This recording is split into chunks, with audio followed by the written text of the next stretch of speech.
running and happiness. These two things I think a lot about and really want to be good at both of them. Oftentimes not with the results I want, but it's certainly not for lack of trying.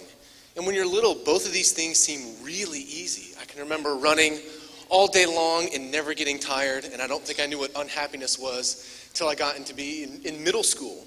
And now as I'm a little older and I have a family of my own, these two things, they're things that I'm really passionate about, and I really want to be able to instill those into my kids, but also still practice those as an adult. And it got me to thinking, are the attributes that make for really happy people, are those things that I can use in my running? And could I train for happiness the same way that I would train for a big race? And I think that the answer is yes. One of my favorite definitions of happiness is from Csikszentmihalyi, really great psychologist, one of the influencers of positive psychology. He says that happiness correlates with your ability to control your inner experience. So not necessarily that things are easy, but you can control how you perceive and feel about the world. I'd make the case that the best runner is the person who's having the most fun. I know really talented people who dread putting on shoes, and it causes great anxiety. Running should be fun. It should elicit happiness, this really pure, raw feeling. And if that's the case, then you're going to continue to do it a lot more. I went to go see this guy a few years, and he talked a lot about how one of the first things that a baby can do is it can smile. So after just a few months of being alive, with very few communication tools, it can communicate happiness through a smile. And I really like that idea that you're kind of born to be happy.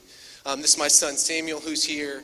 I have to think he's not guaranteed being happy. That was the response I was trying to get. Not guaranteed to be happy, but at least has the opportunity and the potential to be so. He's got to at least have a shot at doing it. Are we born to run?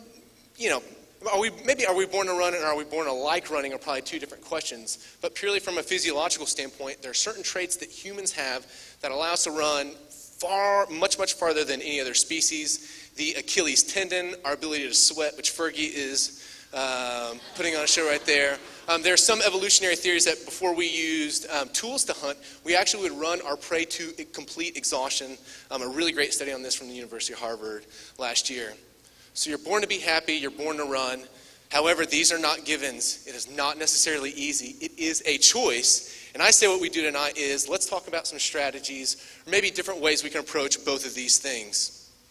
So if happiness is if we correlate happiness with how we can control our inner experience, what are the things we can control? And ultimately, there are very few things. You can control your perception of the world around you and how you respond to it, and that's it. You can't control what people say, what people do, the weather, all kinds of crazy things that happen to you, but you can always control how you perceive them and how you respond to them, always. And it's not always really easy, but you can always control that. And running is actually not too far off from that. If you want to be a great runner, it doesn't mean that you enter a bunch of races and you buy a bunch of stuff. Those things that you can control, your form, mastering your breathing, your cadence, if you can dominate those things, the running experience becomes a lot more palpable. It has nothing to do with buying stuff. And while we're staying on running, keep things simple. This is a piece of rubber with leather, with a leather tie on it. 8 billion people on the planet run with something like this or much less and don't get injured and don't get hurt. They've learned to develop those things that their bodies do very, very well. This is actually a shoe that I cut in half. It's a $140 shoe. It had never been more before. It doesn't look anything like my foot. There's a raised heel and there's a place to put music. I just can't believe that I've been convinced that this is what I need to run. This overcomplicates things. This is my fantasy, not my wife's fantasy. No electricity, no running water. Herd some sheep, keep out the wolves, play with the kids, get in a run. This I can do. This is simple. That kind of life I envision. But probably like a lot of you guys, this is my reality. I have managed to live in a place that I may not love, buying things that I don't need, trying to insure them, and then accumulating more to impress people I don't know and may not like. I have way overcomplicated my life to, where I'm getting away from the things that really make me happy. The other component of running, if you want to be a great runner, teach it. Teach the basics. And that kind of initial fire and passion that people who are just starting out for it and those really simple steps, it's a great way to stay connected to the experience. And I think it's also a great way to, practice happiness. Give of yourself. Quit buying, stuff for people. Give your time.